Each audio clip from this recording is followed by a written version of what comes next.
So many cool things are going to happen on this show. We have Rebecca Sugar here. We have Roy Wood Jr. here. We have Jason Mantzoukas here. Aparna Nancharla, not here. Boo. She's sick. However, we are very lucky that there is one of my favorite comedians in the world who lives just a few blocks away and is himself an LAist member. In fact, he is such an old friend of mine that I started this show when I was 19. I think I met him when I was 20 or 21, when my friends Gene and Jordan graduated from college and decided not to keep doing their college radio show for some reason. He was kind enough to drive from San Francisco to Santa Cruz to guest host the show with me. He is one of my favorite stand-up comedians and one of my favorite guys in the world. You know him from The Daily Show, among many other venues. Please welcome to the stage, Al Madrigal.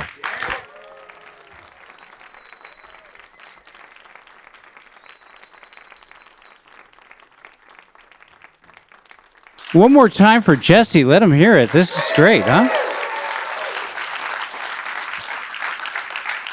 I love this little space. I had no idea. I go to coffee and pizza across the street, and I had no idea this existed. This is awesome.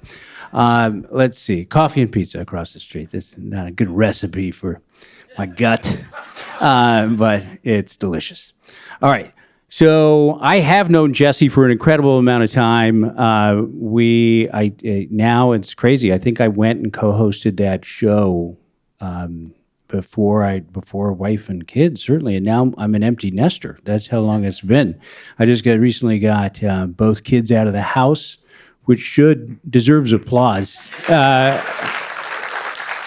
Especially now, the bar really got lowered, folks, as we went on and on. I like to say, no shooters, right? No, nobody's wearing a Slipknot sweatshirt, stabbing the neighbor's cat in their bedroom, right? Writing up a manifesto, right? I got polite young kids that'll look you in the eye, and I don't care much beyond that, all right? I really don't, because that's where the bar gets. I see a young child in the audience. You're going to learn a lot. Even though this is going to be clean, I looked over to my left to spot a 5-year-old. Is that what 5 looks like? Yeah, 6. A 7, he's tiny. But he's not popping out of the doctors. He's not in the 90th percentile, right? So when you do look your child in the eyes for the very first time, you look your baby in the eyes, you can't help but think, oh my gosh, what can't you become? You could be a CEO, a titan of industry. You could be a philanthropist, save humanity, maybe an Olympic athlete, some sort of a professional. But then what happens is 5 years later, you go to your first parent-teacher conference, and they sit you down, look you in the eyes, and tell you, that's not going to be the case. To lower your expectations, is your kid's a biter? And you go, oh my God, what did the other kid do? Nothing. Your kid just came flying at him like a psycho.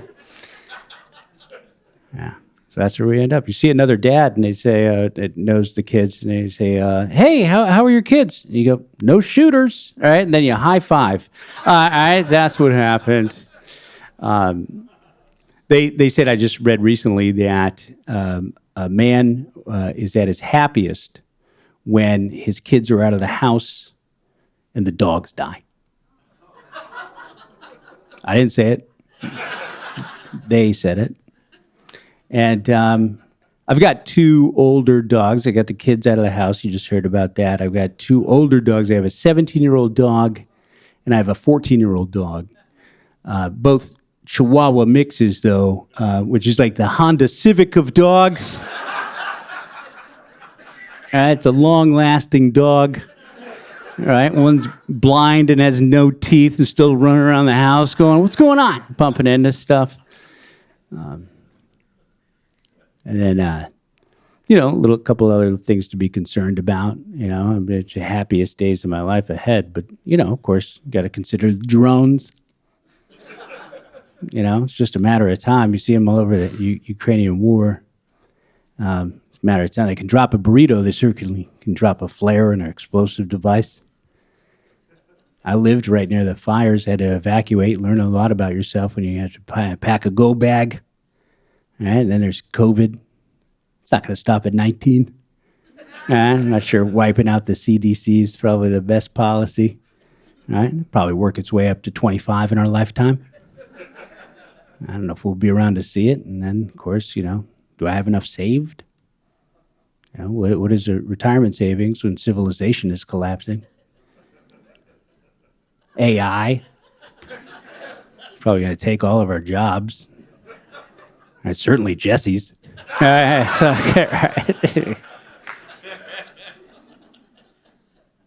other than that, happiest days. Right ahead. I'm excited. I'm going to miss some of the kid stuff, though.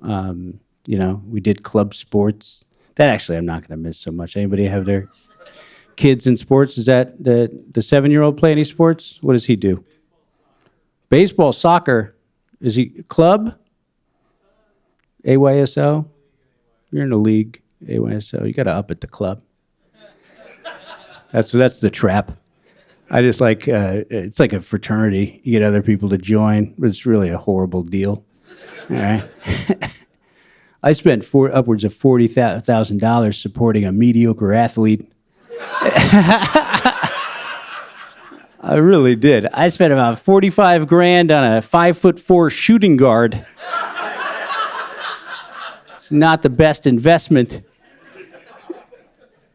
Should have gone to inner city, found some 6'6", 12-year-old, given him half the money.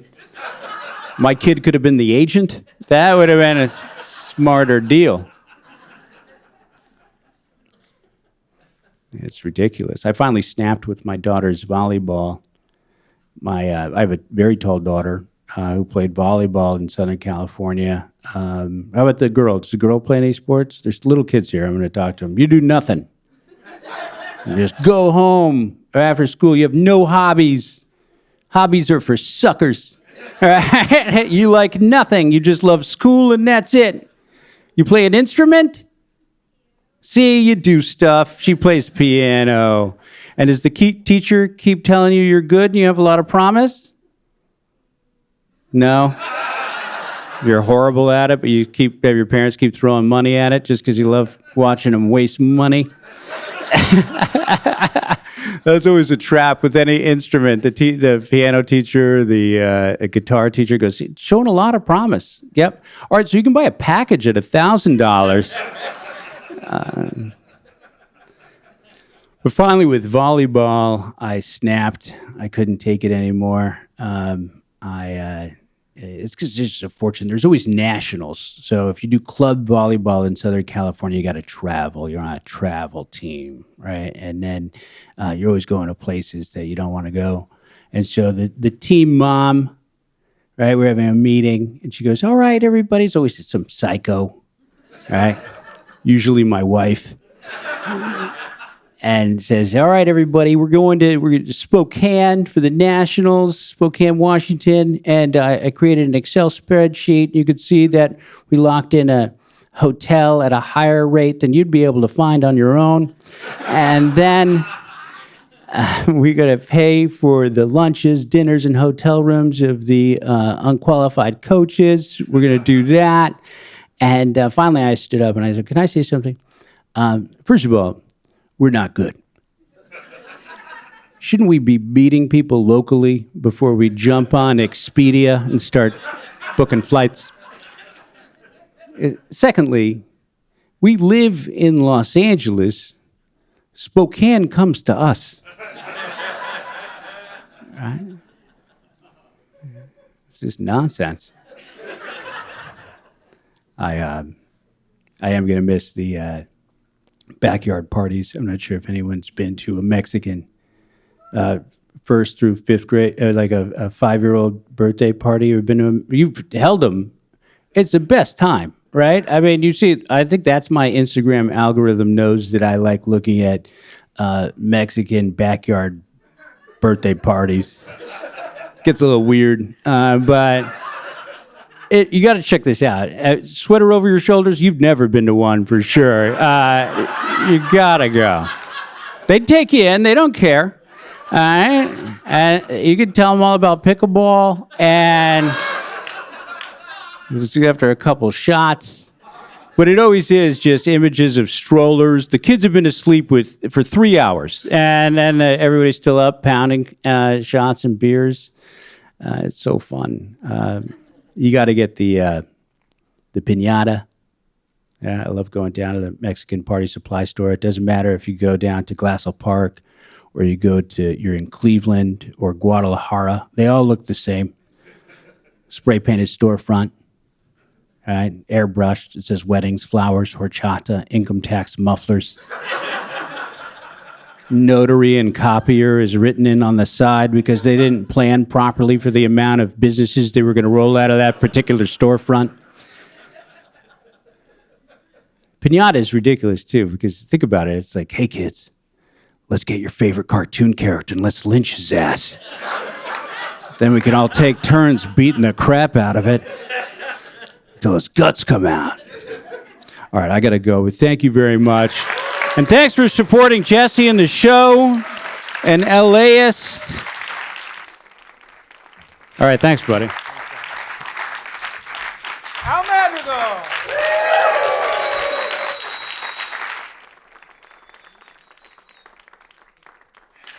Al says I'm going to get replaced by AI. Joke's on you, Al. I'm AI already. I died 3 years ago. One time, this is true. So one time Al came on Jordan Jesse Go, my comedy show, and people just loved the shit out of him. And he was like emailing me every time I have a road date. People come out and they say, "Oh, I heard you on Jordan Jesse Go." He was like a folk hero with the Jordan Jesse Go audience. And then one day there's this post on our message board. This is in the message board days. And it says, I saw the man of 1,000 voices. That's Al Madrigal. He doesn't do any voices. I saw the man of 1,000 voices at South by Southwest. And this is what had happened and was detailed in this message board post.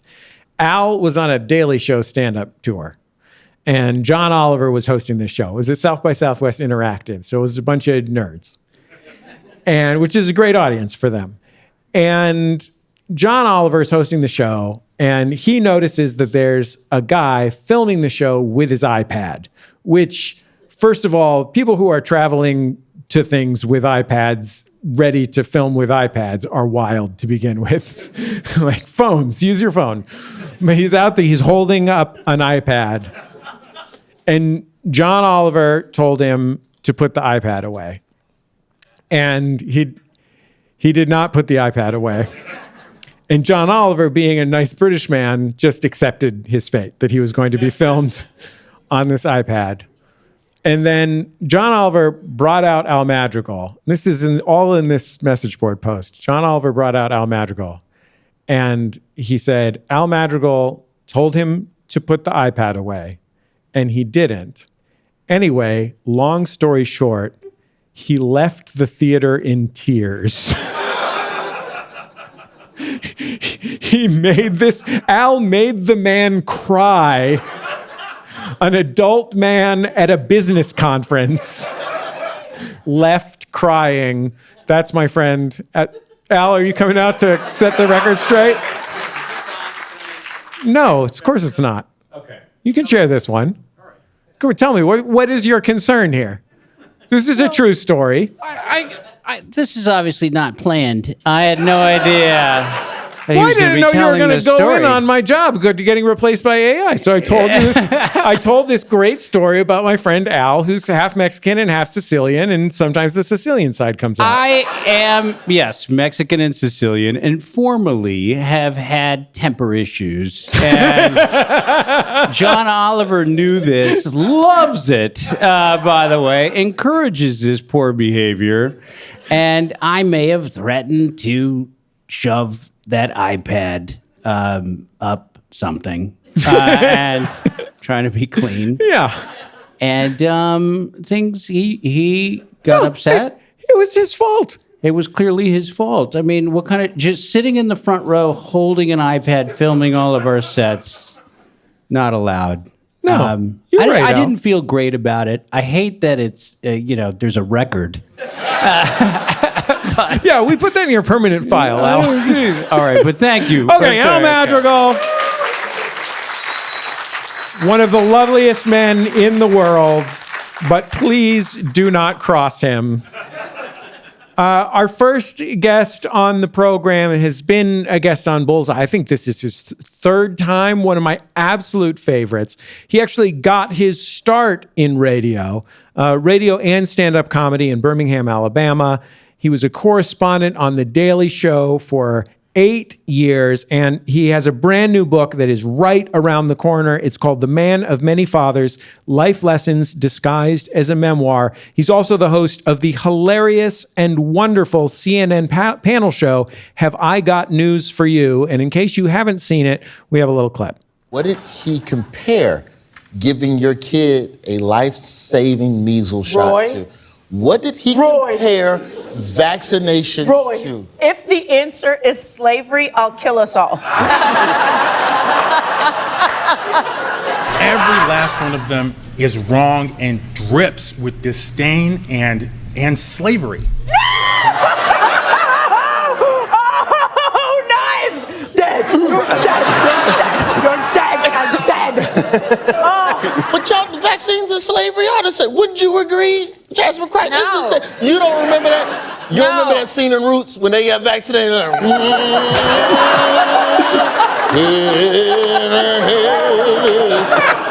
don't remember that scene? No! You had fun when you turned it into an old Negro spirit. Please welcome to the stage Roy Wood Jr.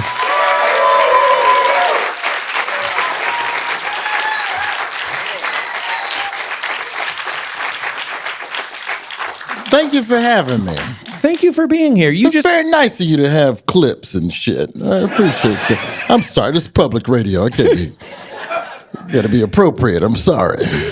It's very nice of you to be here. I mean, you are here to do a late night television appearance. Yes. And you like literally have your luggage in the kitchen that passes for a green room over there because you're about to leave immediately afterwards. So I'm very grateful that you were able to find the time. No, it's all good. If you can make it work and still get home to do dad stuff in the morning, I make it work. That's the only rule is don't miss dad stuff. Except for when you fly to LA. How does it feel to be on the Jimmy Kimmel program in the immediate aftermath of the Jimmy Kimmel drama? It was like, I don't know, you ever seen people like survive a roller coaster? Wait, survive? Like when you're waiting to get on a roller coaster and you see everybody coming on like, whoo, oh. That's his whole crew. Like Jimmy Kimmel, the whole crew, like it's just love. You want to hug strangers. Like when you're legitimately horrified and think you're going to die and then you don't. Like the idea of cancellation per se, being the death, it felt very warm and communal in a way that I've never, and I've done that program 2 or 3 times prior, and it never felt that same level of reverence and, and love. Like it really had, and I'm not even joking, it really had, whenever Jon Stewart would pop in on The Daily Show type vibes, like when I was there with Trevor, Jon would pop. Jon Stewart just walks in, and you don't know why. He just goes, "I will come on the program tonight." I'm like, okay, come on. But it was. I think warmth is probably the best way to describe the atmosphere at that studio now. I mean, literally, in the time between when we booked you on this show and right now. Like when we booked you, it was, he's going to be in town for Kimmel. We just have to figure out when he can leave there to make it here. Correct. And then Jimmy Kimmel got canceled by the president. Yeah, and then we called and was like, yeah, I'm probably not going to come. I'm like, I love you. I don't know if I can fly all the way out there for the single thing, but like what I try to do is when I'm coming to LA, you have your tent pole. And then you build around that. So, I get in town at 9 a.m. and just go and straight to Burbank, get the haircut. And then I had 1 o'clock. I did a podcast at 1 o'clock, and then was off to Kimmel, and then over here, and then I'll get to LAX. So it's about 12 hours in town. Hey, if I can get to In and Out, I will.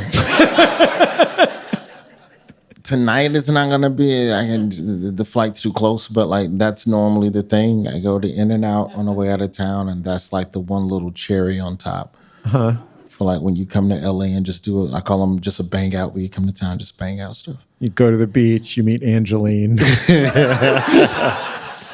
No, I lived here for 7 years, so I have my spots. But the two places I love are just disgustingly inconvenient to get to. In and Out is a 45-minute tax. Just whether it's dine-in or drive, it doesn't matter. 45-minute tax. And then on the Santa Monica Pier, there's a Japanese-style hot dog stand called the Japa Dog, and there's only 2 carts in America. There's only 2 carts on Earth. It's in Vancouver, and it's in Santa Monica. And taking an Uber to the Santa Monica Pier is also a 45-minute tax. So it's just hard, but those are the 2 things I look forward to. How do you feel about your place in the television world? CNN is, it feels like a safe home now. You're on your 3rd series of the show, Yeah. But it's also potentially going to be acquired by the same rich kid who just bought CBS. Yeah, what's crazy is that's part of why I left Daily Show was because of the merger. That merger talk started 3 years ago, and I thought that merger was going to happen much faster than what it did. And then Trump won the election, and that affected whatever. But I don't really like if your question is about job security, I don't really believe in that. Like. It's just you have a job and then eventually you don't. None of these jobs are permanent. And I don't say that from a pessimistic place, but even if they do the merger and they try to restructure the creative on the network, that'll take a year. In the meantime, stuff's got to be on. The show is beloved. We've dominated our time slot in the last year. And I know that CNN has a subscription model coming out, which isn't necessarily about new content, but it's about giving people who've cord-cutted an entry point into having regular news programming, and you get access to all the CNN shows. So we're part of that packaging. So, and we're also probably the funniest show on the network.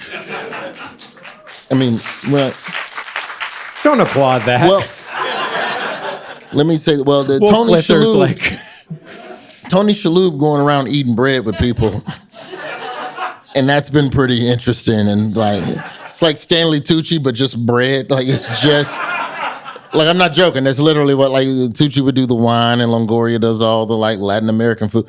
So I feel comfortable in that regard. But Did they tell you what kind of show they wanted you to do when you signed up to do a comedy show on CNN? Yeah. Because like our mutual friend W. Kamau Bell hosted a comedy adjacent show, but ultimately that was like a travelogue show. Yeah, United Shades of America. That was Bourdain for racism. He just went and sampled hate in different and it was a great show. Racism really is a tale of 2 cities. He made it funny. He got Emmys for it. No, well, I knew what this was because our show is a remake. It's an American version of a British show that's been on for 30 years. So the first people I met with were the original British creators of Have I Got News in the UK. So the bigger question was, could a panel show work in the States? Because traditionally, political roundtable type shows with that many people at the desk, they generally just don't rate well. They don't do well. You don't see them often for a reason. But I felt okay with this show because it was already established somewhere else. And the CEO of CNN is Mark Thompson. He used to work at the BBC, so he used to call the shots on that show. So he understands that a new show needs time and runway to find its audience in the middle of all of this noise. So I felt like it would be a good place to try that format again. But coming off the Daily Show, that wasn't on the table. I left the show and then it was like, okay, now I can stop and think and try and figure out, what's next. But, I show up, I do the job. I worked morning radio for 10 years. I got fired over Twitter. I got fired over email. I had a sitcom at TBS. We had a handshake deal on the 4th season. The next week, you see the Deadline article showing that you're canceled. Like, none of this is promised. This is an industry. It's a business. Things pivot. I think the only thing that you're really guaranteed is if you can figure out how to build platforms and build things for yourself. I really think that's where the future of not just late night, but probably television as a whole, but late night and comedy first, because it's the easiest to produce. So I'm very happy at CNN, and I've had wonderful opportunities to do other stuff. I left the show, I wrote the book, I sold a couple of TV scripts. So it afforded me time and space to kind of dabble in other ponds that the Daily Show it's a grueling job being a correspondent. So, I'm grateful, but I'm also not going to sit and only be invested in CNN. That's a fool's bet because of the mergers, because of how the corporatization of so much media now, it's just becoming one big Goliath Death Star. Each thing is consuming the next thing. So, yeah, you got to have a YouTube channel. One of the most poignant stories in your book is a work story. You, when you were in college, you were suspended for a semester because you had been convicted of a crime. Yeah, credit card fraud, stealing credit cards. And yeah, you went back to college and you were doing stand-up comedy sort of like almost desperately. Like you described it as like the thing in your life that you enjoyed. It's the only time I was happy. Yeah. Was on stage. And for about a year. When you were working as a comic, you would get booked like long weekends and sometimes even 2 weeks in a row as an MC at a club. And you would do day labor during the day when you were working at night. So like, as far as you were concerned, a week-long booking jobs was great because you could have 2 jobs. You could show up at the day labor center in the morning when you got to town. Tell me about the jobs that you did as a day laborer. I mean, it varied from city to city, and then also the season. It was almost always outdoors. Like I would do, and when I say day labor, it's not in the same sense of kind of the day labor culture here where you can go to a particular spot and just pick folks up. This is like an office and paperwork, so it's daily work, daily pay, labor ready, labor finders, spots like that. And there were some temp services, and I used to try and get jobs with them because I called them air-conditioned jobs, like keyboarding, and like I was 20 and I could type like 80 words a minute, which is normally you got to be like 60 to do that. Yeah. But because I was still on probation for the credit cards, pretty much no indoor job would touch me because they just, you don't know. And there's always somebody with no record that's as qualified as you. So I remember in Columbia, South Carolina, I would get to town on Monday night, and if I could convince the comedy club or the hotel, like usually my move was to show up to the comedy club has a hotel that's contracted to house the comedians. The shows start Tuesday night, but I would show up to town Monday night so I could work Tuesday morning at Labor Ready. And I would show up to the hotel and I would deliberately show up at like midnight, 1 a.m. And man, they said they didn't tell you I was coming early, man. And 9 times out of 10, I could get that room because the hotel had a contract with the club. So they know the club is good for it. And if they didn't, I slept in the car. I go to the hospital, I sleep in the car. I go to the airport, sleep in the car, like anywhere with traffic, high traffic and cameras or whatever. And you get up, and I would end up at Quikrete factories, like packaging powdered cement for 8 hours a day in 95-degree heat. When you're in the South and there's like when they're paving the roads and there's the one guy with the stop slow stick, like flip, did it. And you're just standing there all day. There were city festivals that they would have. Like if you really got lucky, the best stuff was if I was doing a show in a town when there was a city fest, like Milwaukee has, I think it's the Beer Fest or Summer Fest. Milwaukee has like this 3 day, 4 day just blocks of traffic blocked off, right? I could go to Labor Ready that morning and get an overnight assignment, and I would do the comedy club, be done at 10, report to Summerfest or whatever it was at midnight, and then from midnight until sunrise, you're just dumping trash cans into sanitation trucks and then stacking those trash cans and driving them off site, spraying them clean, putting them back on the truck, going back downtown and redistributing those same trash cans all over down. And these are like the hard plastic ones with the sharp edge. So you're like you forget to bring gloves that night. Sorry. But that was freeing, man. It was freeing because you got to do what you love in exchange for that. Because the clubs are only paying me like $40, $50 a night. And it just felt like idle time to just sit in a comedy club, hotel, or condo all day and just play PlayStation. So I would work. And then as you're working, you're kind of jiving with some of the other guys, and you start kind of in a weird way, you kind of make friends. But you're 20 and you're on probation, and the guy next to you is like 48, and it's like some strange bedfellows. But at the end of the day, you know, sweat bonds men. You know, I don't know if that sounded right, but two men who sweat together have a bond. I'm gonna just stop right there, but. You get what I'm trying to say. Right, when they share fluid. Yeah.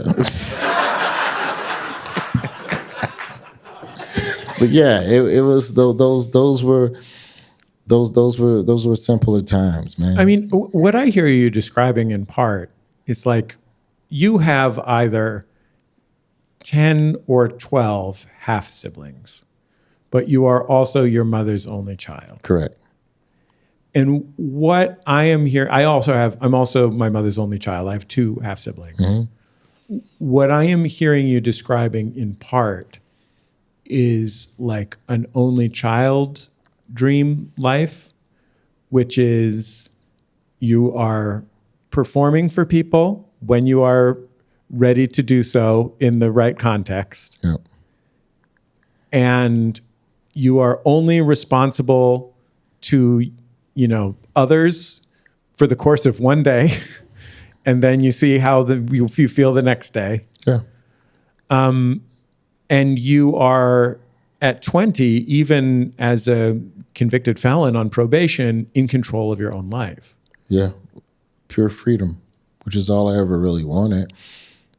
And so much so that by the time I get admitted back into school, the work ethic that I had established on the road carried over into the classroom, because comedy essentially was the North Star. Because what happens is, if you want to keep doing comedy, I didn't have a car at this point. I'm still riding a Greyhound bus to all of my gigs. Well, if you're going to get to this weekend gig, you need to leave town Thursday night, no later than Friday morning. And to get back after the Sunday night show, you need Monday all day to travel back. So then you need to condense your classes to Tuesday, Wednesday, Thursday. So you have to take a full course load in 3 days. And now if you're taking a full course load in 3 days, then that means you can work Golden Corral Tuesday, Wednesday, Thursday, leave town Friday, study on the bus trip there. Once you get to town, focus on stand-up, only do stand-up, review jokes, listen to the audio, and then Monday morning, study. So those 8 hours on either side of the trip on the Greyhound, if you do not study right here, you're going to flunk. And if you flunk, then you were going to be in violation of your probation and go to prison. Because part of the terms of my probation was graduating from school. So like they have all of these stipulations, and like I had like a 2.2, 2.3 early on in school. And then on the other side, when I got back in school, I was dean's list the rest of the way, because I'm not going to screw up these 3 days because I need this weekend. Like that's all that mattered, was just getting to the weekend. And so anybody, and I think something that's not really talked about when you talk about like recidivism in this country, is just once people find out that you're carrying that scarlet letter, there's a bit of you're ostracized a little bit, and there's a lot of judgment placed on you. But then I get to these cities and I'm working with these random people, and I didn't feel that. And so it gave you this sense of validation that you still had worth to the world. And that was something that I also looked forward to, because in Tallahassee, I'm the guy who used to steal credit cards to sell you jeans at half price. Once I no longer can do that, I have no social cachet. And because most of the people I hang with are doing far worse shit, far worse stuff, you can't go to the party no more.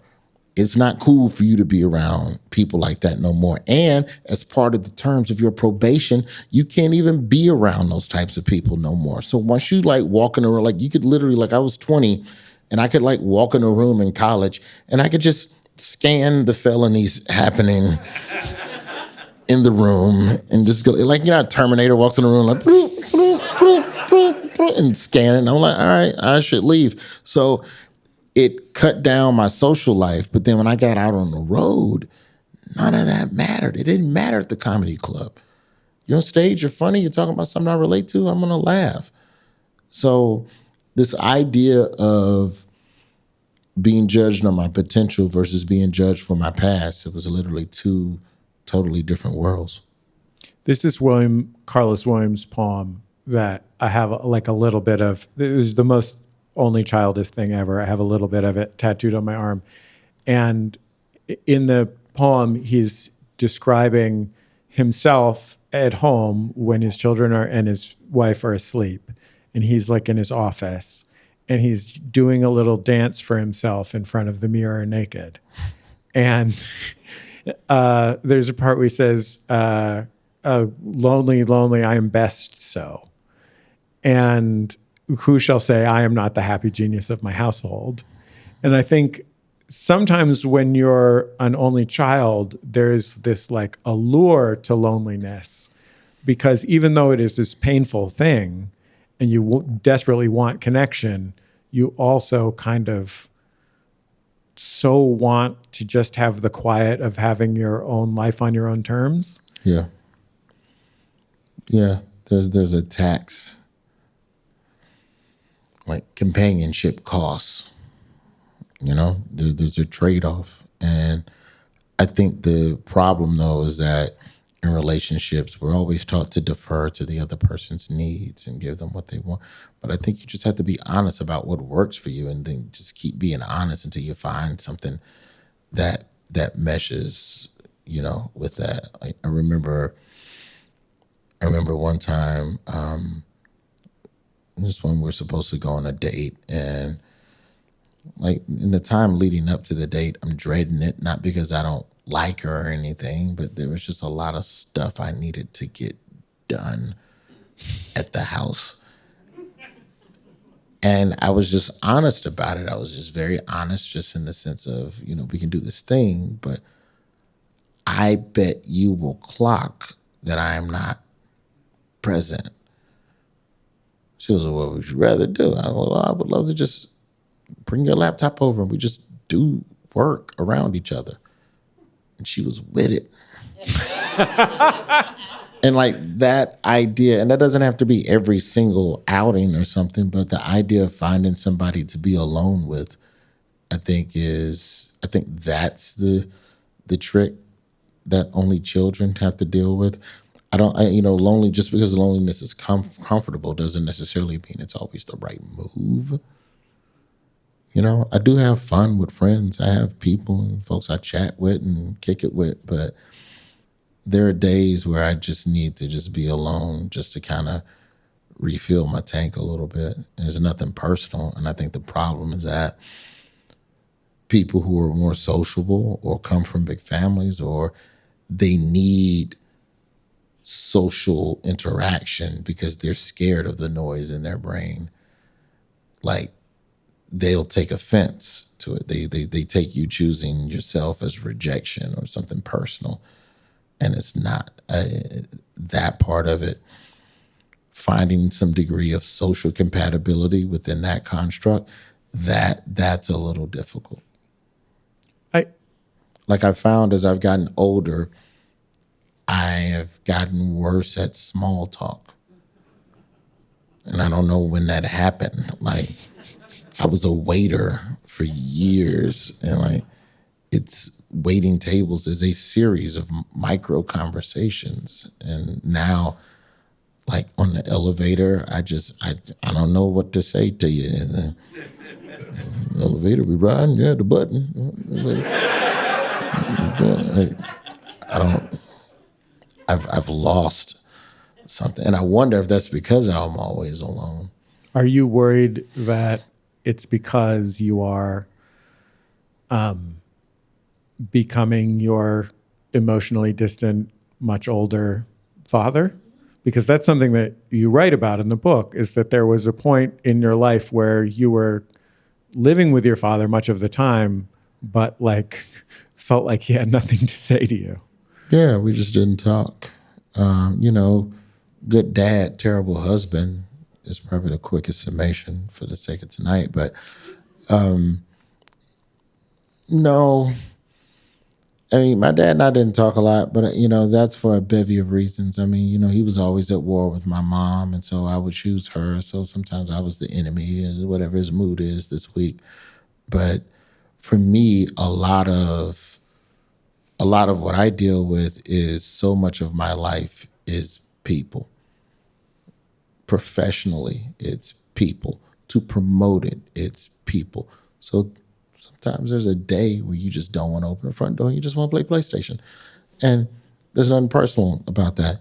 But if you have a friend you haven't seen in a while and you decide to flake out on those drinks that you promised a while back. Sorry about that. Yeah.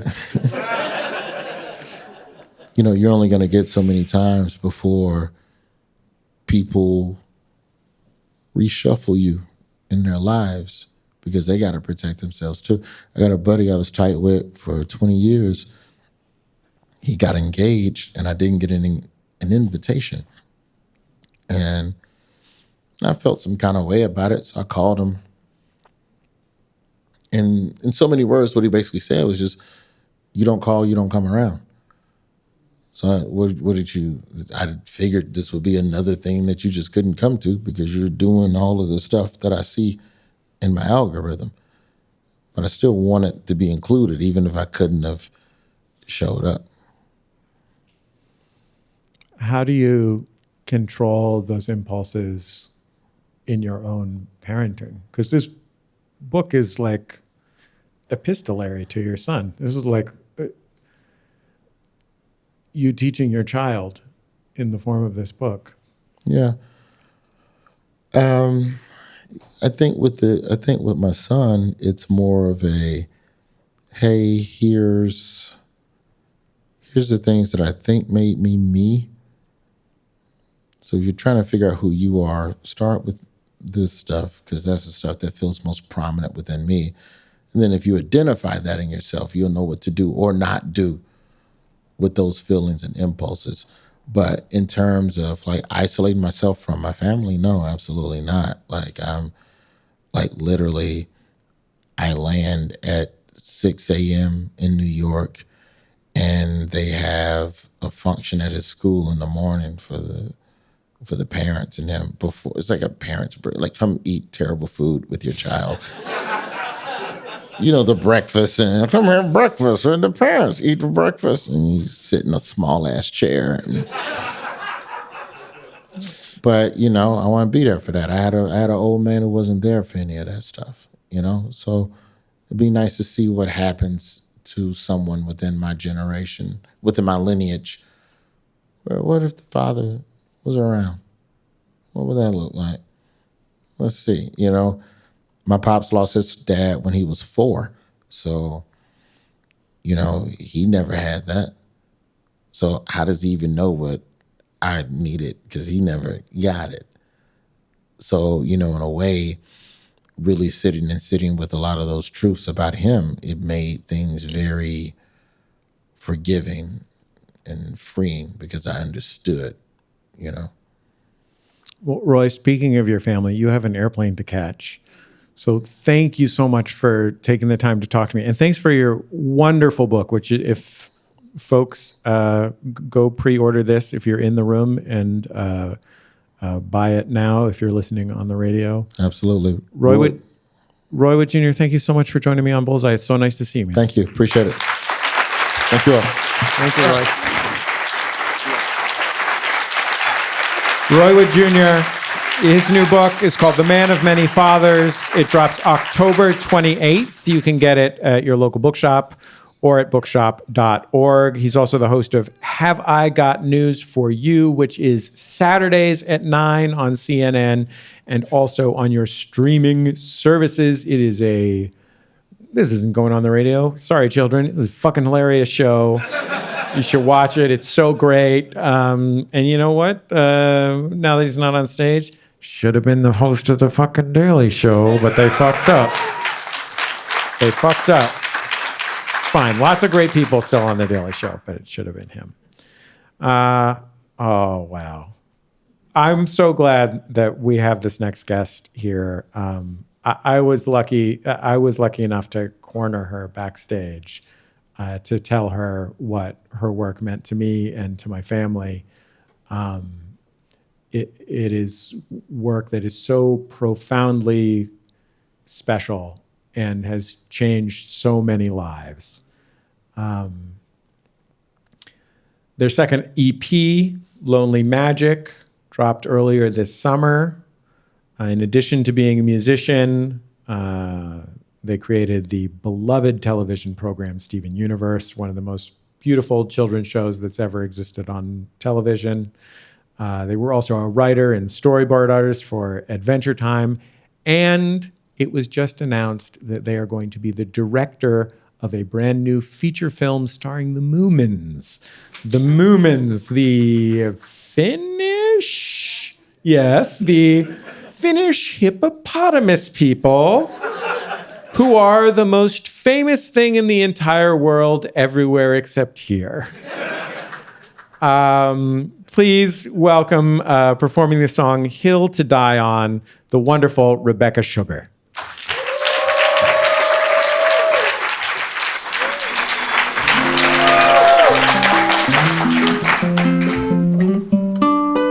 I got this, thank you. Call it an obsession, but I call it a calling. I'm flying, I'm falling, I know that I'm right. Call it something special, it's the chance of a lifetime. It's my day in the sunshine, it's my moment to fight. Every bone in my body to the tips of my hair. Every part of me's electric with care. Every second I can feel a part of the thrill of the climb. To the peak, to the peak, to the peak of my hill to die on.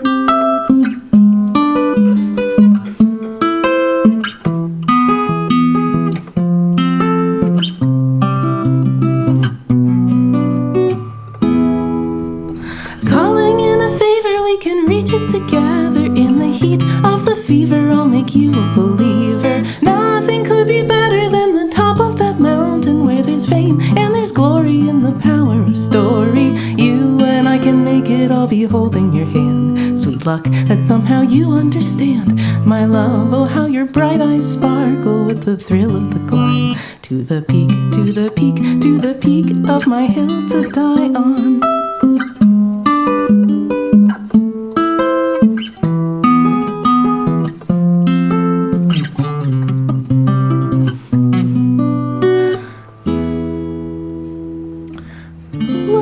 Scenery is making me dizzy. The atmosphere is thin. Did I win, my love? love and how your bright eyes sparkle with the thrill of the climb. Oh, my beautiful friend, I would do it again for all the time in my life and the air in my lungs. I would try, but now I think I don't want to die. And as I feel the thrill of the pull of the hill, I shut, heart catches, are you here with me still? My rock, my joy, my world, my shoulder to cry on. On the peak, on the peak, on the peak of my hill to die on.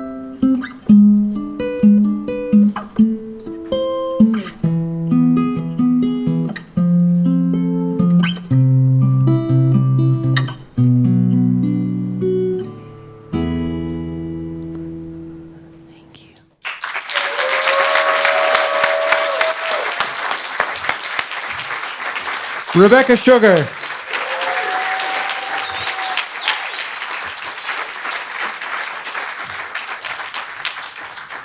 This is the part of the show called the water swap.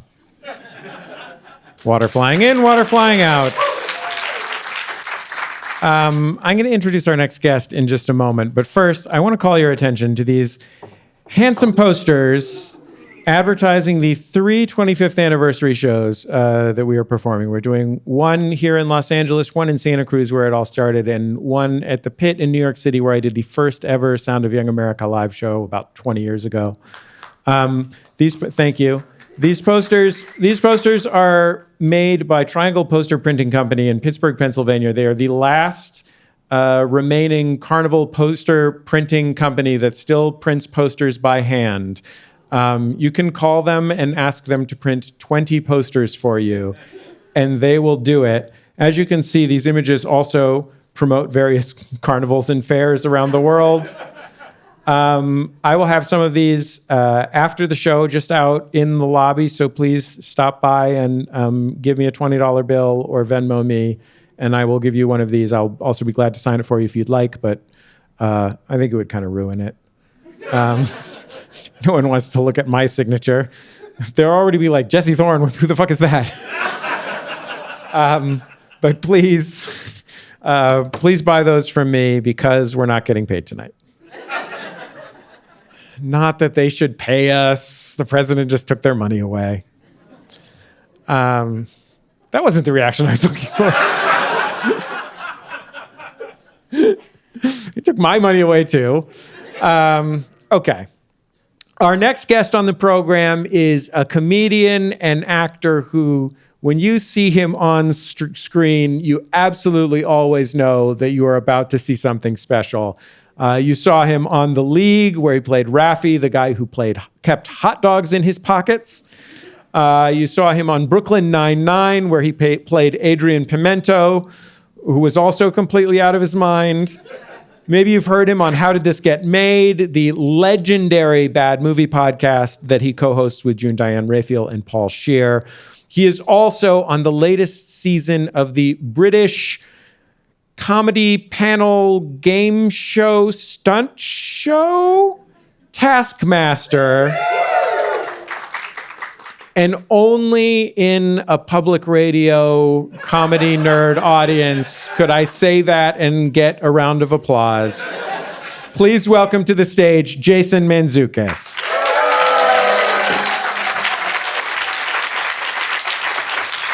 Hello, friend. Hello, friend. All right, let's go. Do you have something prepared? Yep, let's go. On this, your 25th anniversary. What have I prepared statement? Jason, welcome. Jesse, thrilled to be here. Thank you for asking me. We'll be talking about your absent father. I'd love to tuck right into male loneliness.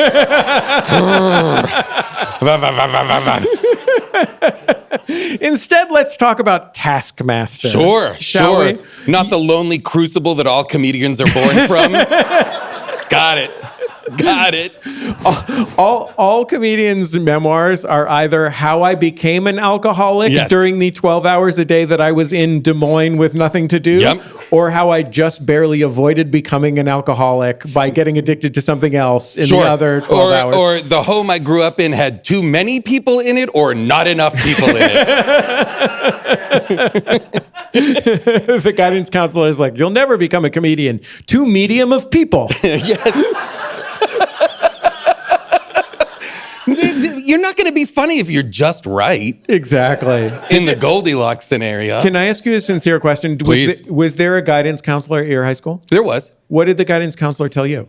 You know, I don't have a good story for this, only because nothing much. I feel like the guidance counselor told me what I feel like teachers had been telling me for a long time, which was essentially, why don't you try? Like, you seem smart. You seem like you could do better and maybe get into a better school. I'm going to recommend a bunch of not as good schools as I suspect you could get into. Why don't you try? And I was like, because I'd much rather be doing bits and jokes than studying at all. I am zero for book learning. Jason, I got the highest SAT score in the history of my high school. Whoa. I went in to meet with the guidance counselor. Now, you were homeschooled. Yes, that's true. I went in to meet with the guidance counselor. He looked at my transcript, my school grades, and he suggested I go to Humboldt. That's what kind of student I was in school. Yeah. I was bringing a 1530 to the table and getting sent to Humboldt. 1530. That's pretty great. But it literally took years. I think I got 1280. It took years. That's not half bad either. It was fine. That's very strong. It was fine. But I had been told repeatedly that I could do better. Well, that's the thing. It took one day I was in therapy and I had an old fashioned. By the way, came to this straight from therapy. So I'm ready to cry, baby. Right. I was in therapy and it took my therapist asking me the question, how many hours a week do you work, for me to believe that I was not lazy? Because so many people in school had asked me that same question. Why aren't you trying? Interesting. I was convinced I was lazy until I counted in my head and said 80 or so. Whoa. Okay, see, I was the opposite. Okay. I could have done better, but I instead was like, I'm going to be in bands. I want to play drums in bands. Or I was just I was consumed with anything that wasn't the work I was given. I would happily pour hours into practicing drums, being obsessive about radio and TV and comedy, anything. Like, I went to college, I was a religion major, couldn't tell you anything about religion at this point. Because for all intents and purposes, I majored in improv group and radio station. That's where all my time went. All my time was, I slept in the radio station all the time. Just because I was like, because the morning crew oftentimes doesn't show up. So if I sleep there, I'll get a free show. I'll get 4 uninterrupted hours when the folk people don't show up for their goddamn shift, and I can play free jazz the whole time. Yeah, once that dog with a bandana isn't there, it's free reign. Forget about it. Oh, we all had dogs with bandanas. Yeah. It was like my religion major, my thesis advisor was a dog in a bandana. I didn't know you were also a banana slug. Oh, yeah. What was your college radio show? I had a bunch of them. My initial one and the one that kind of lasted me throughout, I was incredibly lucky that when I got to college, the radio station did not have a jazz manager. And I was already obsessed with jazz. You were a jazz bow. I was a classic jazz bow. I mean, if you're asking me if I showed up to freshman year of college with a beret, yeah, I did. It had been years since you had applauded. Snaps only. Oh, yeah. I had absolute contempt for anybody in a fedora. but would happily wear a beret as if I'm like, cool. Anyway, so they didn't have a jazz manager, and so I was like, "Oh, I'll do that." So got to be like in on a level where I could do shows. I had access to the library, and at the end of the year, at the end of my freshman year, the guys who ran the station were like, "Hey, listen, we've got all this extra money that we have to give back to the school if we don't spend. So over the summer, you need to buy $5,000 worth of jazz CDs." And they gave me $5,000. And I went to Tower Records, like the first week I was home in Boston from college. I bought $5,000 worth of jazz CDs and listened to them all. Like I had them to myself the whole summer. So listened to everything all summer and then brought them back and, built up the library with them. But it was like the greatest situation in my life. Like we all are drowning because of streaming and we are drowning in stuff. Like if I said to you right now, "Oh, wouldn't it be cool to get all the kind of different takes of Thelonious Monk's, around midnight, you can line them all up and see how it's changed." That's easy. We can dial that up right now on the screen and do it, but it was very hard. So to be able to go and buy that box set and have all that stuff, unreal. And it was like maybe the best music experience of my life was being able to spend all that money and then just listen to it all. It was great. At the risk of asking the obvious question, why are you not still hosting your college radio show decades later? I think about this all the time. And wish, truly, that it was easy to do. It is, in fact, because I've looked into it, very difficult to mount a music-based, let's say, podcast or some sort of a show without it being, the licensing makes it almost impossible. This is the most boring, but I've had so many conversations with lawyers to be like, what if I just wanted to do a show, basically a radio show, but as a podcast? They're like, no. It doesn't work because they'll shut it down. They won't let you play the music. Go ahead. You know what the secret is? Go ahead. You graduate from college. Yeah. Move back in with your mom. Oh, yeah. Apply for a ton of jobs. Yeah. Don't get any of them. Ask your wife if you should quit your college radio show because you're basically driving back to campus in your mom's car. It's kind of embarrassing. It's like a football quarterback wearing his letter jacket to high school after he graduated. What's also amazing is the idea that you are still doing a college radio show but have a wife. Yeah. Those two things would seem to be a direct opposition.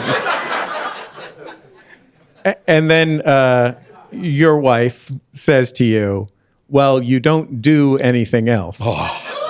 That's the secret. The secret is to have a beautiful woman who's kind enough to point out that you have no other skills or ambitions. Was there, and yet, for real, 25 years later, incredible. This is unequivocally one of the very first podcasts I ever listened to, The Sound of Young America, at a time when I can't imagine. I was trying to, in preparation for this, I was trying to remember what it was that turned me on to The Sound of Young America, because it was pre-podcast apps. I was sure you were going to say, I was trying to remember what I liked about it. Yeah. I was trying to remember, why did I listen to this trash? No, but I think what it was at the time, the proliferation of MP3 blogs were such an element of how to discover new music. I'm always in search of the one of the central engines of my life is discovery. How am I going to find the things? How am I going to be exposed to the things, the new things that I don't know about, but that I want to know about?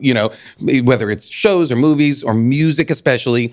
And MP3 blogs were such a curatorial element of introducing me to new music. And you used to have a lot of musicians on. And I think you were profiled on one of those MP3 blogs, and that's what got me into it. And it really was like downloading MP3s to my computer to an iPod, and then riding the subway listening to you interview like Patton Oswalt or the Hold Steady or something like that, and being like, oh, this is exciting. This is an interview show where they're interviewing like the people I want to hear from, and that was very exciting to me. Yeah.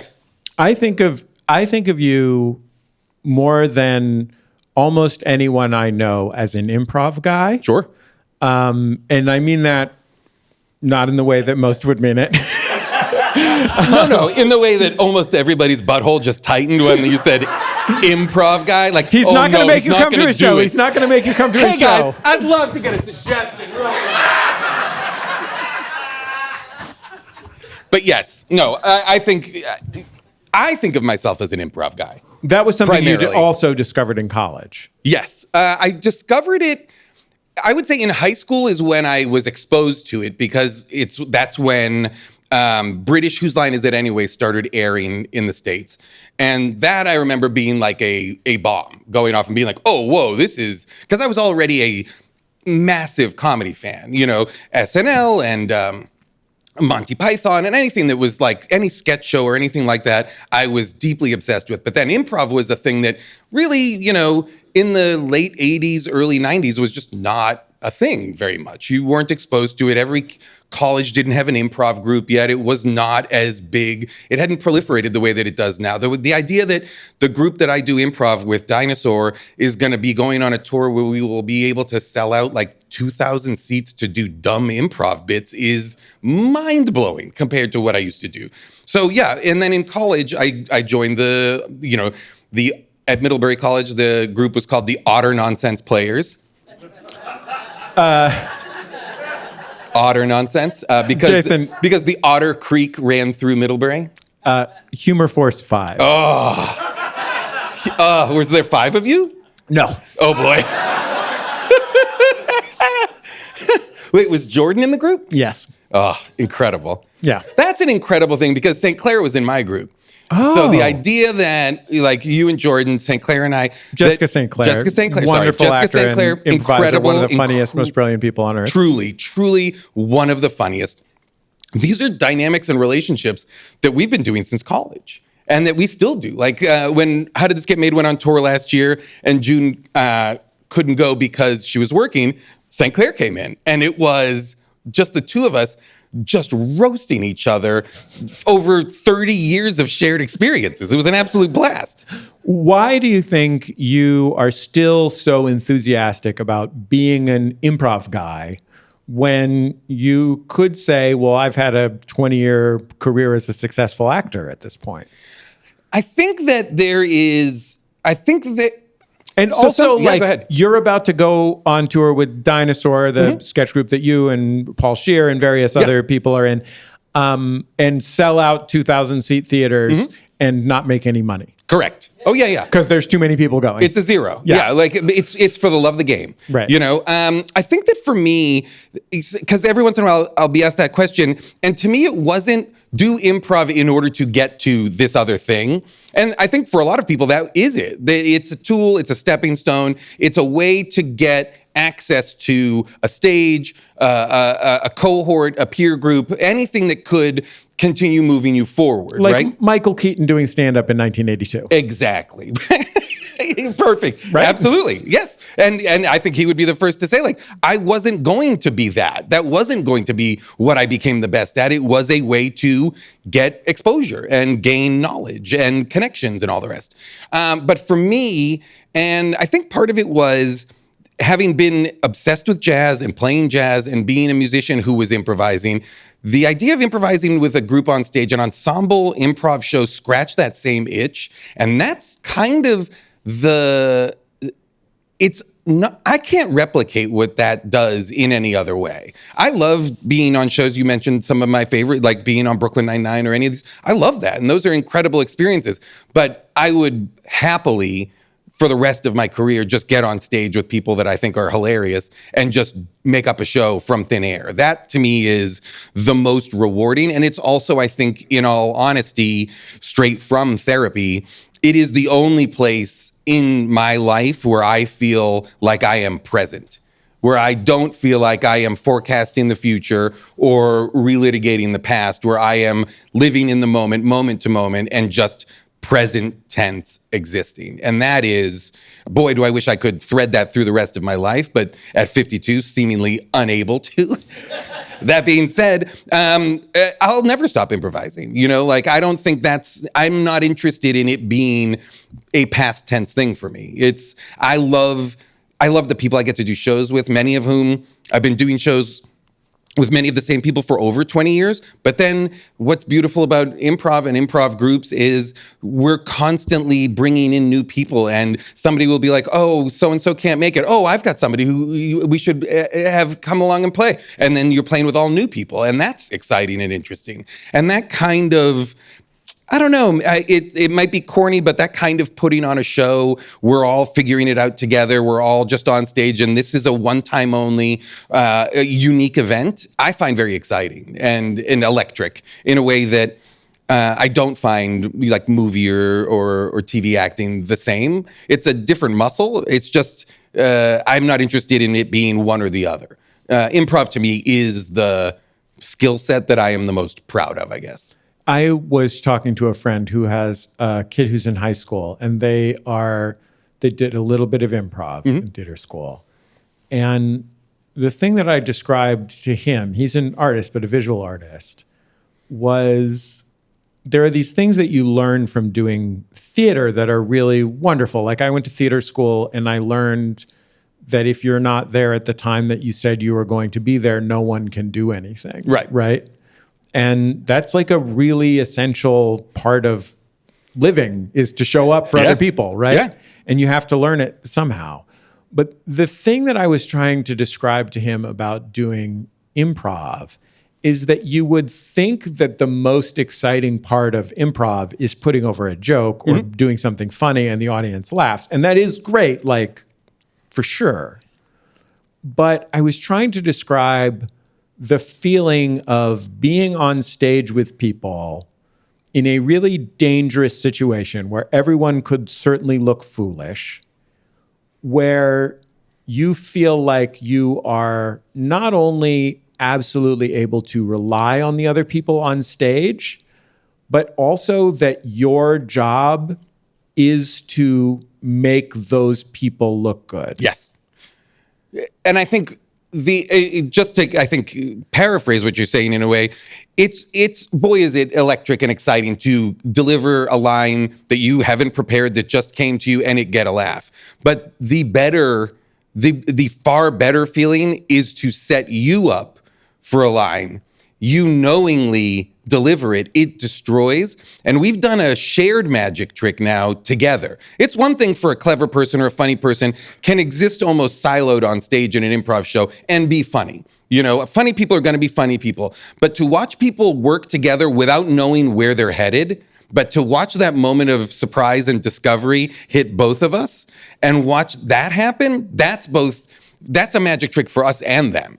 You know, that's going this way and going this way. And that's the tacit understanding that I think an improv show and audience and performers all share, which is we're all making this up. You said the dumb thing at the beginning that got us started, and now we're trapped in your show and you guys said, you know, a burrito or whatever, and now we're doing the burrito show. But then you're like, I did not expect the burrito show to have such a poignant divorce scene.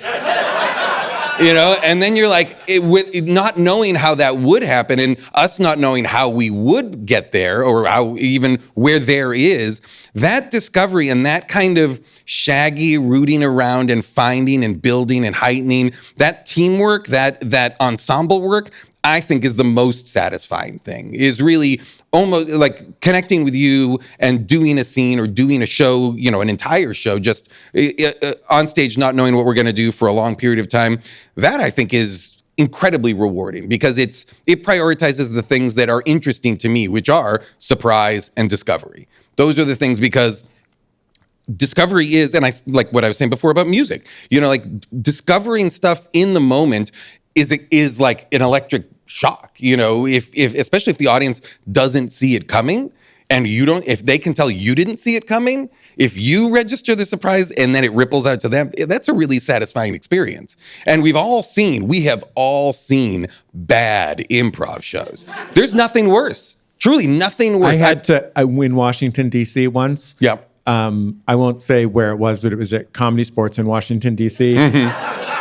My wife and I went to a show that had two halves, and my wife was so mortified by the first half that she made us leave halfway through because she couldn't, not because she hated the show, but because she couldn't bear living with the shame of the performers on stage who were doing such a bad job. It's so uncomfortable. It is palpably uncomfortable. It is in a way that when you're watching, let's say, stand-up or sketch, when you're watching a play, anything that is, prepared, and it's failing, you're like, well, this is a failure of the preparation. This is a failure in direction, writing, whatever. These people prepared this thing, but it wasn't ready.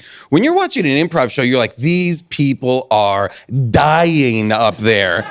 And they're trying to they're giving us the face like, aren't we fun? This is great. Like when they're laughing too hard at themselves on stage. They're like, another occupation? Yes, as if the laughter from the stage is going to stoke laughter from the audience, right? And it doesn't. It's not. They're not going to join you. It's terrible. I have an electricity question for you. But first, I need you to describe roughly what Taskmaster is. Sure. Yeah. I love that in the introduction, Taskmaster got the biggest acknowledgement. Yeah. I would say it was the biggest round of applause tonight, other than mentioning Moomins. All foreign stuff. Taskmaster is a British panel show, which is it's very difficult to explain, but dead simple if you watch it. It's basically a show where a bunch of comedians are given inane tasks by another comedian to do, and the tasks are, let's say, for example, find the cheese phone. And somewhere in this house that I'm in is a ringing phone covered in cheese. And I have to find the phone. But they've obfuscated and given you enough difficulties such that basically you on camera humiliate yourself. And they film the comedians all attempting this challenge. The 5 comedians are the contestants. Then 2 comedians are the hosts. And the show unfolds much like this, on stage in front of an audience. And the host will be like, okay, the challenge was to find the cheese phone. And this is how everybody did it. And everybody's done it differently. Everybody's almost always failed in some way. And then all 7 people on stage just make fun of each other. So it's a hangout show that is predicated on comedians being humiliated, and it's fun. And it's something that you traveled to another continent to participate in. And it's something, not only did I travel to another continent, I lost money doing it. They paid so little, and the expenses were so great that I did the show at a loss happily. I'm not kidding. Without a doubt, the most fun I've ever had as a quote-unquote job, because traditionally for jobs you get paid in a way that is meaningful, but an absolute blast. It is so silly and so funny, and a type of a show we just don't have here. I want to play. We have a clip of you on the show. So let's take a look at Jason Mantzoukas on Taskmaster. If you fail to honk your horn when you see a lollipop lady, you must surrender your picture for 30 seconds. Where's the horn? And that'll be obvious what a lollipop lady is. I'm not familiar with the phrase lollipop lady. What did you think a lollipop lady was? I genuinely had no idea. I assumed a woman selling lollipops, which I would absolutely believe is one of the things that would occur in this country. Yeah. I would say I am one of the... There was an American on, Desiree Birch was on some years ago.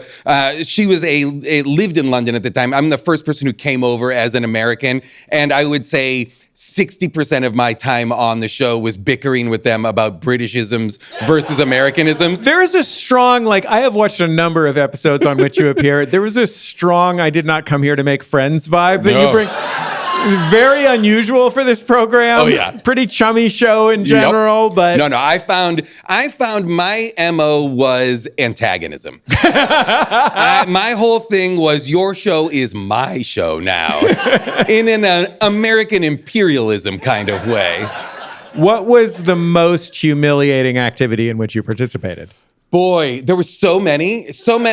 I think there a lot of the tasks, like I said, are purpose-built to humiliate you, to get you drenched with water, to make you uncomfortable, to strip you down into weird costumes and outfits and all sorts of stuff. But the one that I think about all the time is a task that a lot of times there will be hints if you look for them, clues. There will be a workaround. If you think laterally, you can do it without soaking yourself. There are always ways to do it that they're trying to help you, but almost nobody ever finds them.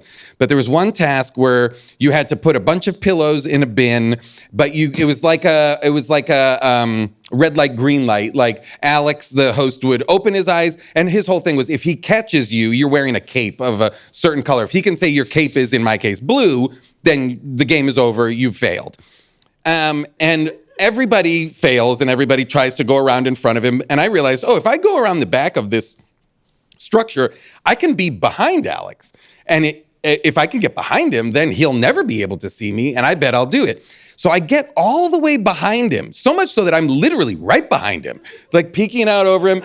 And then I get like super cocky because I'm like, I'm doing it. I've figured out the system. I've figured out the lateral thinking. I figured the creative solution. And then my brain just goes like, and I fully have then I'm like, what do I do now? Now that I've gotten here, where do I go? How am I I still have to get these pillows to the bin. You're like, heavy hangs the head that wears the crown. Yes. So I immediately just start tossing the pillows, but if the pillows hit the ground, you're disqualified. So I'm instantly disqualified. But was the only person who'd even gotten close to making any headway in that. And that one makes me mental because I'm like, what the fuck? I was so close. And then of course, and that's the kind of thing that you watch they've edited the package, you watch me spectacularly fail, and then you cut back into the room where I'm with 6 other comedians who are like, what are you doing? You idiot. And it's great. I would say the 2 sort of leitmotifs on your season Yeah. of the program are you being antagonistic to everyone and you doing way too much trying to beat the system. Oh yeah. And failing.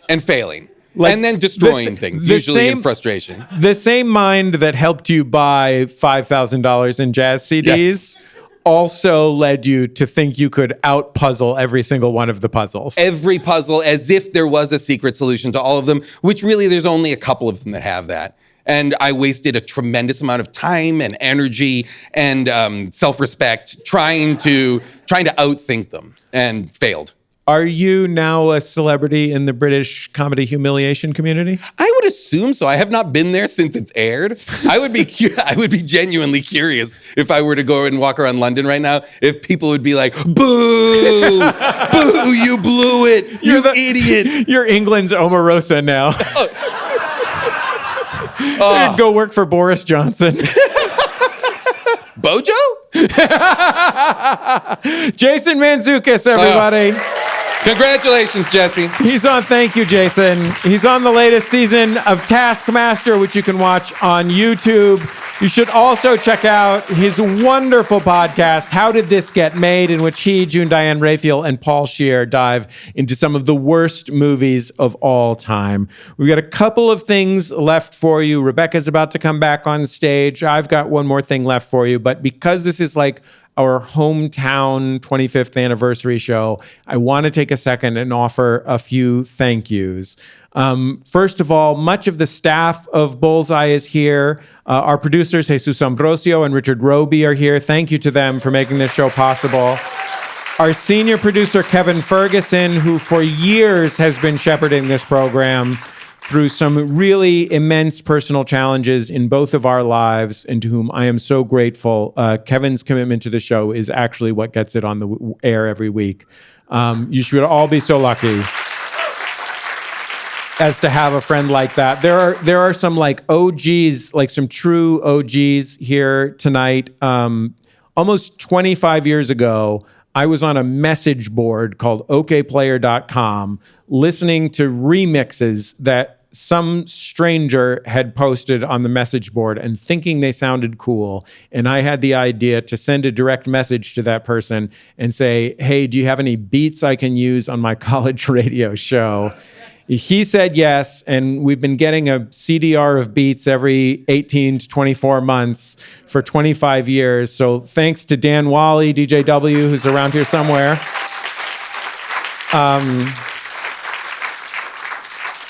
one of the first interns that I ever had back when being an intern on then The Sound of Young America meant that you sat in my living room at my wife's desk, because we only had 2 desks in the house and you did not get paid for your work, is Julia Smith.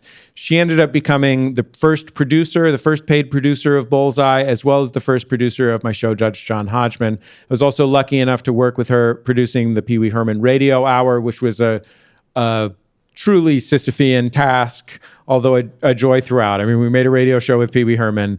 I'm grateful not just for the work that she's done with me, but also, despite missing her at the office all the time, I'm so grateful that she's my friend outside the office. Julia Smith is here. Thank you, Julia. Back in those Santa Cruz days, I was the news director of the radio station. And my best reporter was a young man named Nick White. And when I say best reporter, I mean that we would get the Santa Cruz Sentinel and then summarize an article about surfing. We didn't do anything else. There was no teacher.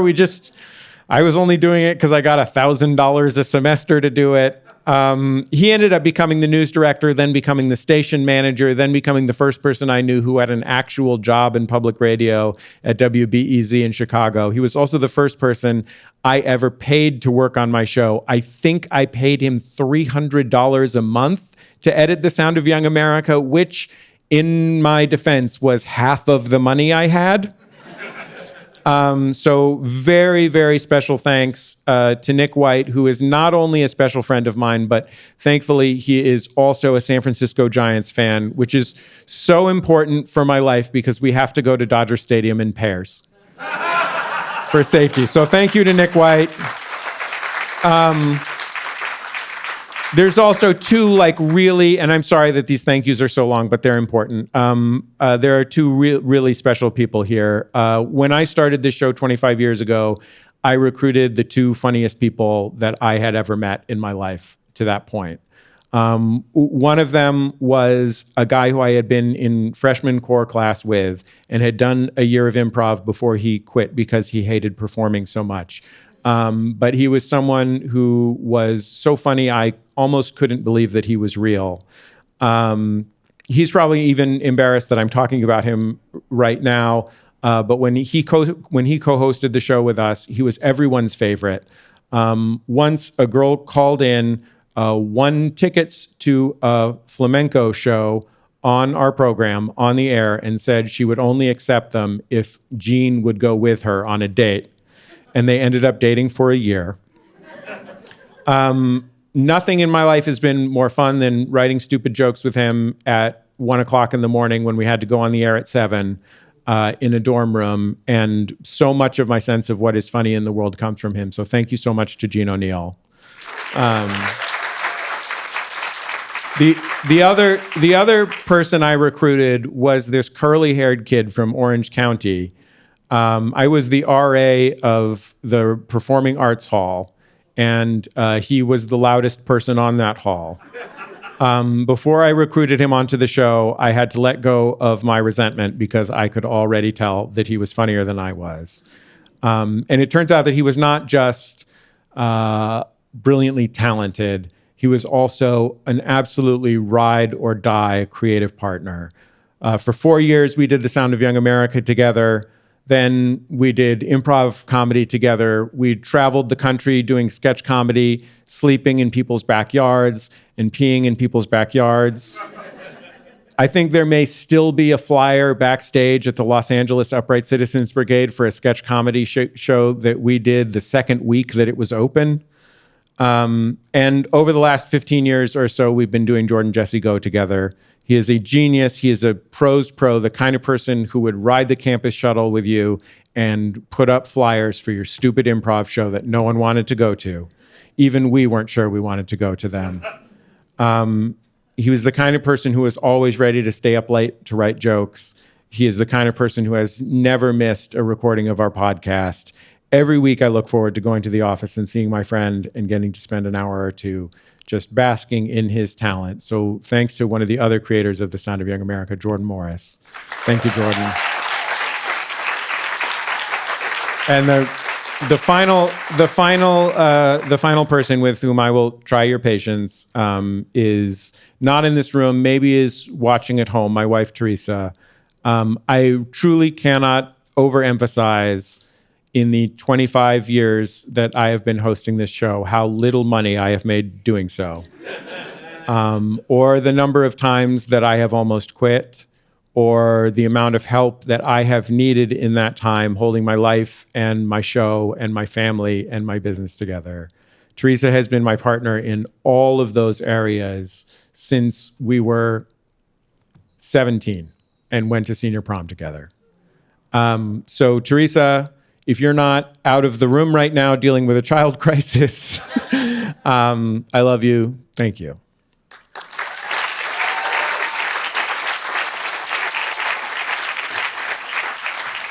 And thanks to all those pals. Thanks to all those pals for coming out tonight, and thanks to all of you for coming out tonight. Well, we have another musical performance from our friend Rebecca Sugar, here to perform "Love Like You," the credits theme from their show Steven Universe. Please welcome Rebecca back to the stage.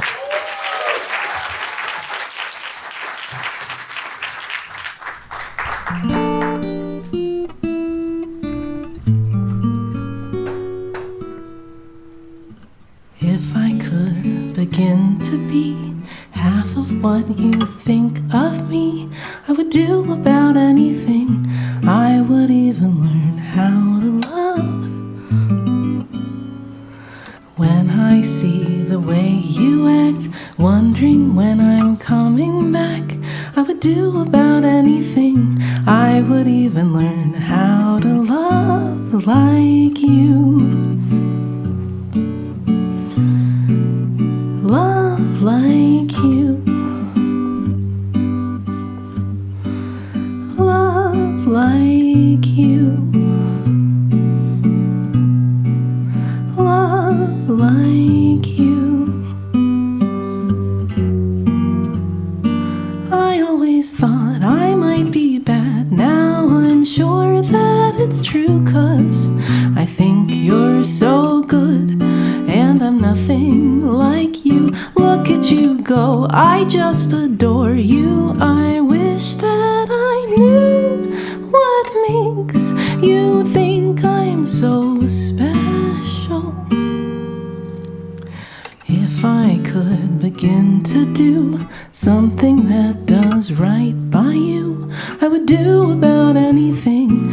I would even learn how to love.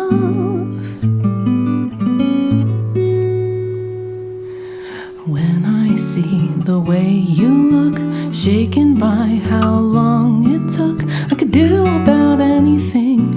I could even learn how to love like you. Love like you.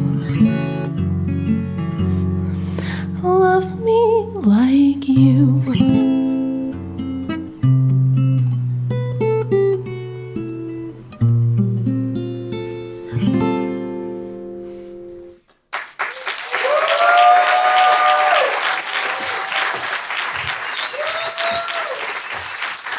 Rebecca Sugar, her new EP is called Lonely Magic. You can buy or stream it on their Bandcamp page. What a fucking genius. That's our show, folks. You've been a wonderful audience. Thank you to the live events team here at LAist for hosting us. Thanks to our guests, Al Madrigal, Roy Wood Jr., Rebecca Sugar, Jason Mantzoukas. Thanks to everyone here at LAist for helping make tonight happen. John Cohn, Rebecca Stummy, Tony Federico, Lorena Nader, Laura Dukes, Michael Leva, Michaela Perez. If you're here and you're not already a member of LAist, please consider joining. Your support has never been more important. I know that there are a lot of priorities out there. I would say to you, it's okay to have multiple priorities. Bullseye's senior producer is Kevin Ferguson. Our producers are Jesus Ambrosio, Richard Roby, and Daniel Spear. Hannah Meraz is our production fellow.